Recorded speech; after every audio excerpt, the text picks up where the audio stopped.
Selamat malam. Senang sekali boleh diberikan kesempatan untuk boleh bersama-sama dengan Bapak Ibu sekalian malam hari ini. Perkenalkan sejenak, nama saya Benny. Saya saat ini melayani di GKY Cimone. Ini tahun yang ke-10 saya boleh melayani di GKY Cimone tentu dengan anugerah dan juga pertolongan daripada Tuhan. Saya sudah menikah, saya punya 2 orang anak. Anak yang pertama perempuan, Bapak Ibu sekalian usia 6 tahun. Dan anak yang kedua laki-laki usia 2 tahun. Nah Bapak Ibu sekalian, senang sekali rasanya boleh bersama-sama dengan Bapak Ibu sekalian. Kalau di komisi remaja mungkin saya sudah 2 kali ya. Tetapi di persekutuan doa ini pertama kalinya. Jadi pertama kali datang saya ngobrol dengan Pak Denny dan juga Ibu Henny. Kebetulan sedang menyiapkan konsumsi untuk kita malam hari ini Bapak Ibu sekalian. Nah Bapak Ibu sekalian, tema yang diberikan kepada saya adalah pretense. Mari kita membuka satu bagian firman Tuhan dari Matius pasal yang ke-6, Injil Matius pasal yang ke-6 ayat yang pertama sampai dengan ayat yang ke-6, lalu akan saya lanjutkan ayat yang ke-16 sampai dengan ayat yang ke-21. Matius pasal yang ke-6 ayat yang pertama sampai dengan ayat yang ke-6 terlebih dahulu. Firman Tuhan berkata demikian, memberi sedekah, ingatlah, jangan kamu mengamalkan kesalehanmu di depan umum supaya dilihat orang. Karena jika melakukan demikian, kamu tidak memperoleh upah dari Bapamu yang di surga. Jadi apabila engkau memberi sedekah, janganlah engkau menggembar-gemborkan hal itu seperti yang dilakukan orang munafik di rumah-rumah ibadat dan di lorong-lorong, supaya mereka dipuji orang. Sesungguhnya aku berkata kepadamu, mereka sudah mendapat upahnya. Namun jika engkau memberi sedekah, janganlah diketahui tangan kirimu apa yang diperbuat tangan kananmu. Hendaklah sedekahmu itu diberikan dengan tersembunyi, maka Bapamu yang melihat yang tersembunyi akan membalasnya kepadamu. Ayat yang kelima dan ayat yang keenam. Apabila kamu berdoa, janganlah berdoa seperti orang munafik. Mereka suka mengucapkan doanya dengan berdiri dalam rumah-rumah ibadat dan pada tikungan-tikungan jalan raya, supaya mereka dilihat orang. Sesungguhnya aku berkata kepadamu, mereka sudah mendapat upahnya. Namun jika engkau berdoa, masuklah ke dalam kamarmu, tutuplah pintu, dan berdoalah kepada Bapamu yang ada di tempat tersembunyi. Maka Bapamu yang melihat yang tersembunyi akan membalasnya kepadamu. Ayat yang ke-16 sampai dengan ayat yang ke-21. Firman Tuhan berkata demikian. Apabila kamu berpuasa, janganlah muram mukamu seperti orang munafik. Mereka mengubah air mukanya supaya orang melihat bahwa mereka sedang berpuasa. Sesungguhnya aku berkata kepadamu, mereka sudah mendapat upahnya.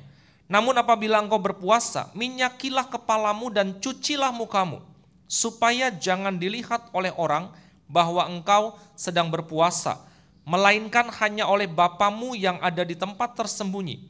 Bapamu yang melihat yang tersembunyi akan membalasnya kepadamu. Amin.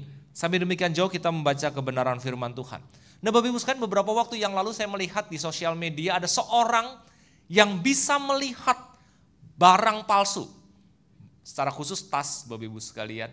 Hanya dari melihat saja. Dia tahu tuh palsu atau asli.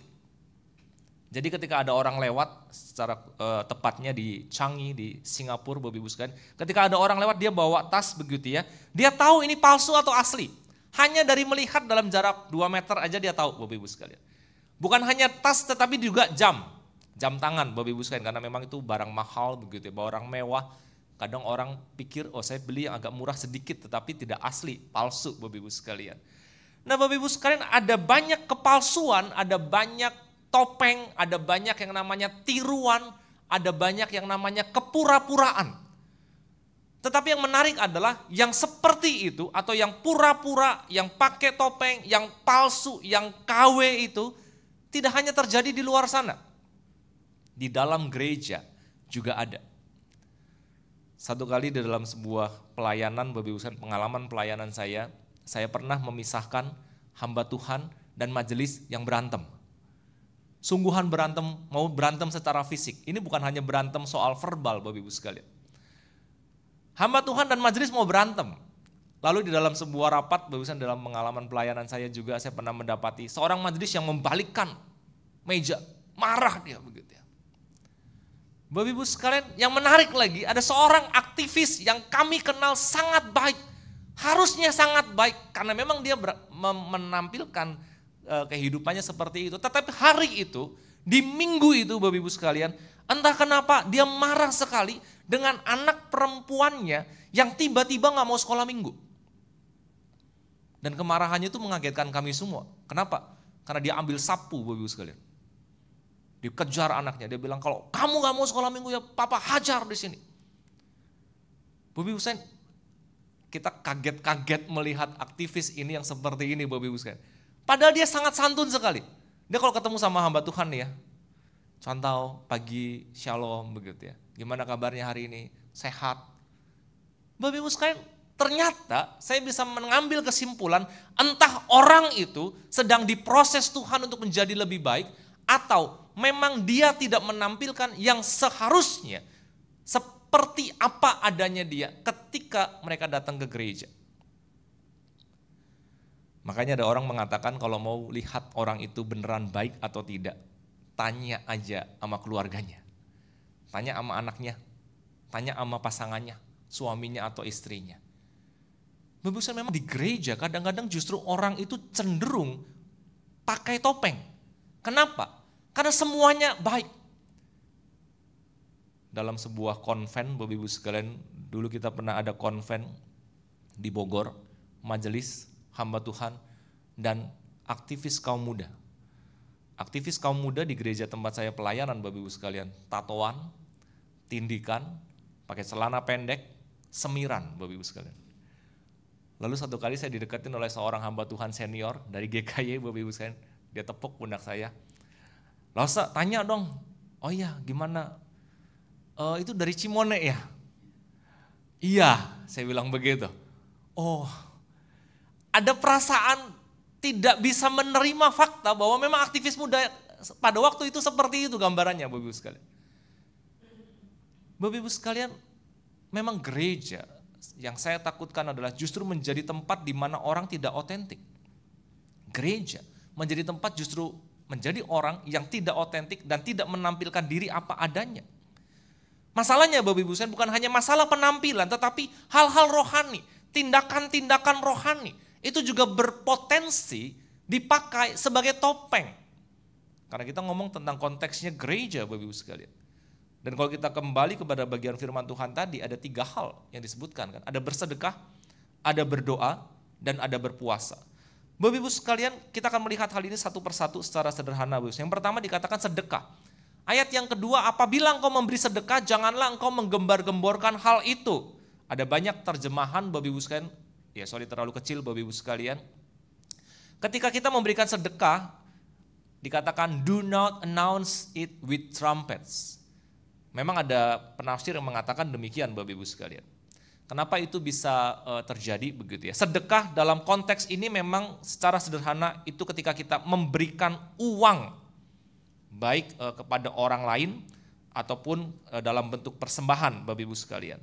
Nah dikatakan dalam terjemahan bahasa Inggris, do not sound a trumpet before thee. Make no noise and display with it. Nggak perlu dikasih tahu. Dalam bahasa Indonesia, tidak perlu digembar-gemborkan Bapak Ibu sekalian.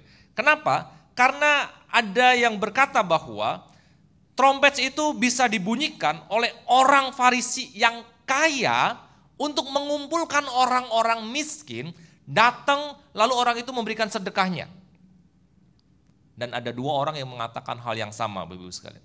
Jadi orang-orang Farisi yang kaya itu, dia bisa meniup trompet untuk mengundang orang-orang miskin di sekitarnya sebagai tanda bahwa dia akan memberikan sedekah. Masalahnya Bapak Ibu sekalian dengan meniup trompet, maka bukan hanya orang miskin yang mendengar suara trompet itu bukan. Tetapi juga orang-orang lain yang dalam radius jarak tertentu itu bisa mendengar suara trompet itu. Bapak Ibu sekalian, ada yang mengatakan bahwa suara trompet itulah yang penting. Sedekahnya itu tidak terlalu penting. Kenapa? Karena ketika suara trompet itu didengar, orang akan langsung secara otomatis berbondong-bondong ke arah trompet itu dan orang akan melihat siapa yang memberikan sedekah. Dan orang akan berkata, wih baik banget, dia generous sekali, begitu. Dia baik banget, dia bisa bersedekah, dia mau memberikan sedekah.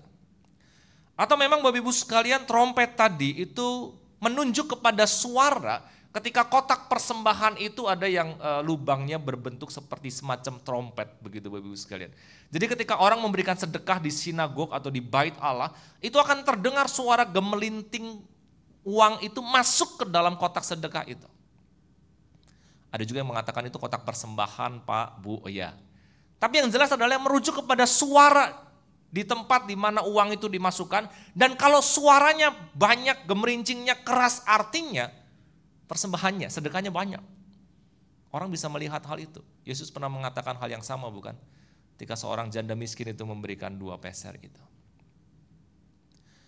Bapak Ibu sekalian, orang itu bisa tahu banyak atau tidaknya uang yang diberikan melalui suara yang dihasilkan ketika uang itu dimasukkan ke dalam kotak. Nah Bapak Ibu sekalian, yang menarik adalah ada satu hal yang dimiliki oleh orang-orang Farisi pada waktu itu adalah dia ingin tindakannya dilihat orang. Dalam hal yang kedua misalnya Bapak Ibu sekalian dikatakan ketika berdoa Bapak Ibu sekalian mereka suka berdoa di tikungan-tikungan jalan raya Bapak Ibu sekalian. Tentu hari ini nggak ada yang melakukan hal itu bukan. Kalau kita berdoa di tikungan mau ke gereja nih misalnya ke kiri, bisa ditabrak orang kita Bapak Ibu sekalian. Tapi mereka suka melakukan hal itu. Orang-orang Farisi atau orang-orang yang disebut orang-orang munafik ini, mereka sengaja melakukan hal-hal yang sifatnya rohani supaya dilihat orang, supaya dikenal sebagai orang yang saleh, sebagai orang yang rohani, sebagai orang yang baik. Bahkan Bapak Ibu sekalian ketika mereka berpuasa, tadi saya ngobrol dengan Ibu Heni setiap minggu kedua hari Rabu kita berpuasa bukan? Bapak Ibu sekalian dikatakan apabila kamu berpuasa, janganlah muram mukamu seperti orang munafik. Mereka mengubah air mukanya supaya orang melihat bahwa mereka sedang berpuasa. Memang puasa menjadi hal yang penting Bapak Ibu sekalian di bawah ajaran orang-orang Farisi. Bahkan mereka menekankan puasa harus seminggu 2 kali Bapak Ibu sekalian.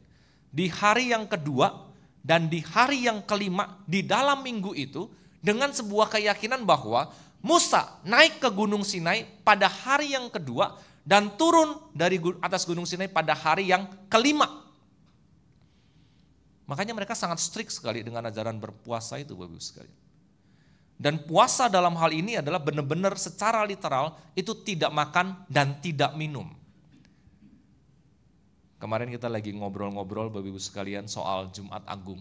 Biasanya Jumat Agung itu kita suruh puasa, betul? Kita minta jemaat puasa. Lalu seorang majelis berkata demikian, Pak, kalau kita puasa, buka puasa jam 12, itu cuman mindahin makan pagi aja Pak. Oh ya, betul sekali, begitu ya. Lalu kan kita ngobrolnya dari malam Getsemani, kalau di Cimone itu perjamuan kudus Bapak Ibu sekalian. Lalu sampai pada satu situasi yang agak sedikit deadlock begitu ya. Karena orang berkata, kalau perjamuan kudus, makan roti dan minum anggur perjamuan, buka puasa atau enggak? Ditariknya jauh banget Bapak Ibu sekalian begitu ya. Waduh, kita mikirnya susah juga ya. Kita bilang suruh puasa, dikirain malam Getsemani, makan roti dan anggur itu dianggap buka puasa. Bapak Ibu sekalian. Jadi dia bisa makan nasi goreng setelah ibadah malam Getsemani itu. Tapi Bapak Ibu sekalian kadang-kadang ketika kita puasa kan kita cuman gak makan aja. Tapi yang dilakukan oleh orang Farisi yang diajarkan oleh mereka adalah sungguh-sungguh tidak makan dan tidak minum. Tetapi yang menarik adalah Bapak Ibu sekalian ketika mereka berpuasa dikatakan dalam ayat yang ke-16 mereka mengubah air mukanya. Ini yang menjadi fokus Bapak Ibu sekalian. Bapak Ibu sekalian ketika dikatakan mengubah air mukanya, mereka sengaja nih tidak mencuci muka, tidak membasuh diri, tidak sisiran, kotor, kumuh, kuyu, dan kadang-kadang mereka tambahin untuk menaburkan debu dan abu di kepala dan di muka mereka. Supaya dilihat mereka sedang berpuasa. Makanya Bapak Ibu sekalian ada sebuah kesengajaan-kesengajaan yang dilakukan oleh orang-orang munafik sekalipun itu sepertinya baik. Ketika mereka bersedekah, ketika mereka berdoa, ketika mereka berpuasa. Tetapi jelas ada sebuah kesengajaan yang Tuhan Yesus gak suka pada waktu itu. Tuhan Yesus bukan melarang sedekah, puasa, dan doanya Bapak Ibu sekalian. Tetapi Tuhan Yesus sedang meregulasi, mengatur ulang apa yang namanya sedekah, berdoa, dan berpuasa tepat pada jalur dan sasarannya. Bapak Ibu sekalian, ketika ada sebuah kesengajaan untuk dilihat orang, Bapak Ibu sekalian, di sini ini sudah menjadi penyimpangan. Orang bisa melihat, padahal dia rajin banget loh kasih sedekah. Padahal dia rajin banget doa puasa. Padahal dia rajin banget pelayanan. Dan bisa jadi hal-hal semacam itu, Bapak Ibu sekalian, justru menjadi topeng-topeng yang kita pakai. Sekalipun kita adalah orang percaya. Sekalipun saya adalah orang Kristen. Sekalipun saya adalah pelayan Tuhan. Bapak Ibu sekalian, apa yang perlu kita lakukan sebagai orang-orang Kristen ketika kita menjalankan hal-hal yang rohani itu? Sehingga hal-hal yang rohani itu tidak menjadi topeng di hadapan Tuhan dan di hadapan manusia. Pertama, Bapak Ibu sekalian, lakukan itu untuk Tuhan, bukan untuk dilihat orang lain. Masalah utama di dalam diri orang Farisi adalah bukan ketika mereka melakukan hal-hal yang rohani itu. Itu ajaran turun-temurun yang mereka hafalkan dan mereka lakukan. Tetapi masalah utamanya adalah ketika mereka ingin dilihat orang itu. Makanya Tuhan Yesus bilang apa? Orang Farisi ini indah, bagus, baik di luar, busuk di dalam. Persis seperti kuburan, Bapak Ibu sekalian. Dan faktanya memang ada orang-orang Kristen yang melakukan hal-hal yang rohani itu. Tapi tujuannya bukan untuk menyenangkan Tuhan, tetapi untuk dilihat orang. Bapak Ibu sekalian, biasanya orang-orang yang seperti ini akan sangat kecewa kalau mereka tidak mendapatkan atensi publik, kalau mereka tidak mendapatkan pujian, kalau mereka tidak mendapatkan suatu panggung di mana mereka bisa berkata, luar biasa ya. Bapak Ibu sekalian, memang faktanya ada yang seperti itu. Makanya ayat yang pertama, Bapak Ibu sekalian, dikatakan, jangan kamu mengamalkan kesalehanmu di depan umum supaya dilihat orang. Kenapa Bapak Ibu sekalian? Karena segala sesuatu yang kita lakukan, sekalipun itu hal yang rohani, tapi Tuhan tidak menjadi fokus di dalam ketika kita melakukan hal itu akan cenderung menjadi topeng. Kalau kita berdoa, bukan Tuhan yang menjadi fokus, itu akan jadi topeng. Kalau kita bersedekah, melayani Tuhan, saya perpanjang sedikit, melayani Tuhan, dan Tuhan tidak menjadi fokus dalam tindakan pelayanan yang kita lakukan, itu akan jadi topeng. Kalau kita berpuasa, kalau kita datang beribadah, kalau kita malam ini datang doa Rabu, dan Tuhan tidak menjadi fokus, itu hanya menjadi make up atau topeng-topeng yang kita pakai di hadapan orang. Bapak Ibu sekalian, makanya ketika kita melakukan hal-hal yang rohani, Matius pasal yang ke-6 tadi mencatat soal bersedekah, berdoa, berpuasa, bahkan pelayanan mungkin. Lakukan itu untuk Tuhan. Dan jadikan Tuhan sebagai fokus, bukan untuk dilihat orang lain. Sekalipun ketika kita melakukannya, ketika ada orang melihat, ketika ada orang berkata, wah kamu baik sekali, kamu saleh sekali. Tetapi bukan itu yang kita cari, bukan perkenanan manusia, bukan pengakuan sesama kita. Tetapi yang kita cari dalam hal-hal yang rohani adalah bukankah perkenanan Tuhan. Ada satu kutipan, ada gambar Bapak Ibu sekalian, dikatakan bahwa mari kita melakukan hal yang baik dengan intensitas, bukan untuk atensi orang. Kadang-kadang Bapak Ibu sekalian kita suka melihat bahwa ada orang-orang yang membantu orang lain tapi dia foto begitu ya.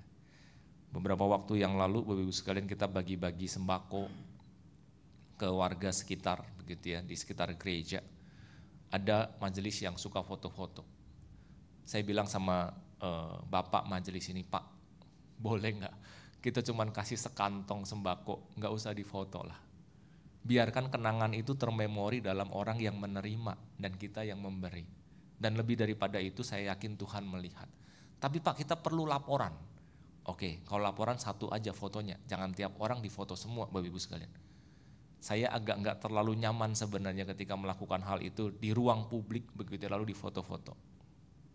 Makanya saya bilang kalau kita mau laporan oke, kasih satu foto dan saya akan jelaskan kalau perlu penjelasan. Tapi tidak perlu 44 orang difoto.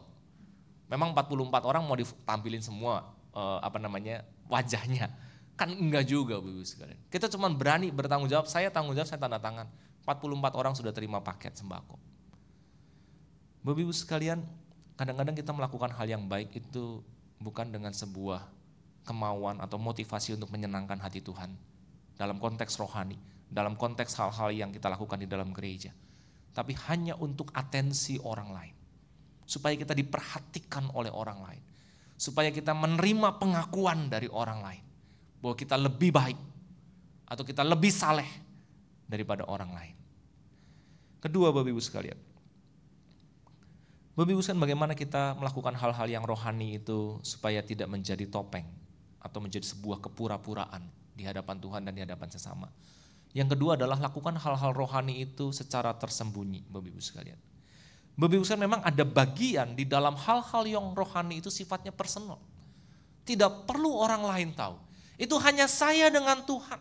Makanya di dalam 3 kategori tadi, sedekah, berdoa, dan berpuasa, Bapak Ibu sekalian, selalu ada satu kalimat yang sama. Biarkan bahwa Bapa yang melihat yang tersembunyi akan membalasnya kepadamu. Dalam hal sedekah, Bapak Ibu sekalian. Lalu ayat yang ke-6, Bapamu yang melihat yang tersembunyi akan membalasnya kepadamu. Dalam hal berdoa, Bapak Ibu sekalian. Dan yang terakhir dalam hal berpuasa dikatakan juga Bapamu yang melihat yang tersembunyi itu akan membalasnya kepadamu. Ada aspek personal, Bapak Ibu sekalian, di dalam tindakan-tindakan rohani yang kita lakukan.